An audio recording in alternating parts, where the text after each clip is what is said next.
نحمده ونصلي على رسوله الکریم بسم اللہ الرحمن الرحیم۔ صرف 5 منٹ کا مدرسہ قرآن و حدیث کی روشنی۔ 2 ربیع الاول۔ نمبر 1، اسلامی تاریخ۔ حضرت عیسیٰ علیہ السلام کے معجزات اور خصوصیات۔ جب حضرت عیسیٰ علیہ السلام نے بنی اسرائیل کو توحید کی دعوت دی اور قوم نے آپ کو جھٹلایا تو اللہ تعالیٰ نے ان کی نبوت کی تصدیق کے لیے بہت سے معجزات عطا فرمائے، جن کا تذکرہ قرآن پاک میں بھی آیا ہے۔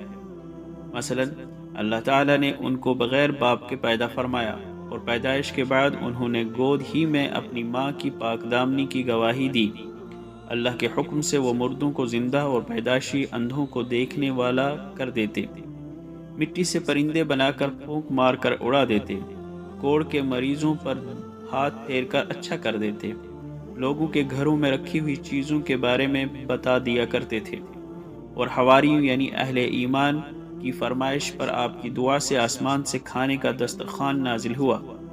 آخر میں اللہ تعالی نے دشمنوں سے حفاظت کرتے ہوئے ان کو زندہ آسمان پر اٹھا لیا، اور آخری زمانے میں قیامت کے قریب آسمان سے اتریں گے اور دجال کو قتل کریں گے۔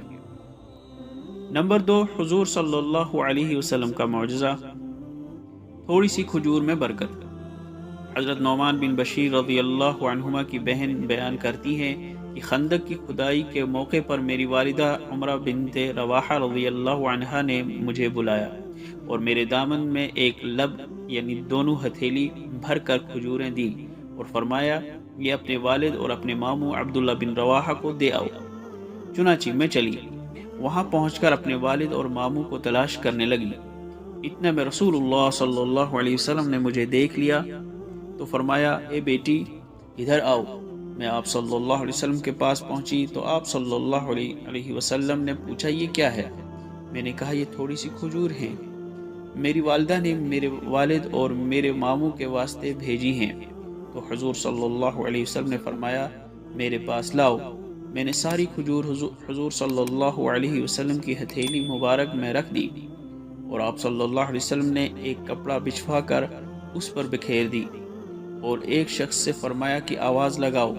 چنانچہ اس آواز پر سب لوگ جمع ہو گئے اور کھانا شروع کیا، اور کھجوریں بڑھتی گئیں حتیٰ کہ سب لوگوں نے پیٹ بھر کر کھائی۔ پھر بھی اتنی زیادہ کھجوریں بچ گئیں کہ کپڑے پر سے زمین پر گر رہی تھی۔ نمبر 3، ایک فرض کے بارے میں، فرائض کی ادائیگی کا ثواب۔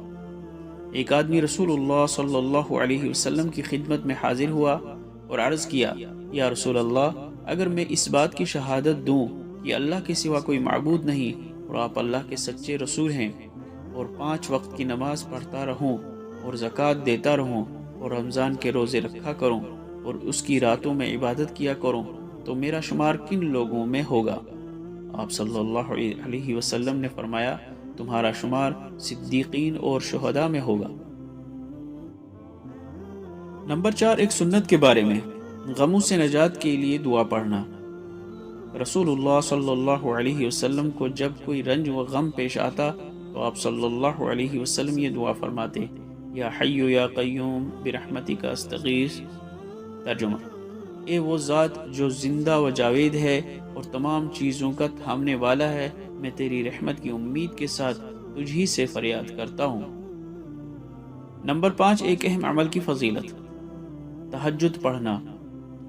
رسول اللہ صلی اللہ علیہ وسلم نے فرمایا جب کوئی آدمی رات کو اٹھ کر اپنی بیوی کو بیدار کرتا ہے اور اگر اس پر نیند کا غلبہ ہو تو اس کے چہرے پر پانی چھڑک کر اٹھاتا ہے اور پھر دونوں اپنے گھر میں کھڑے ہو کر رات کا کچھ حصہ اللہ کی یاد میں گزارتے ہیں تو ان دونوں کی مغفرت کر دی جاتی ہے۔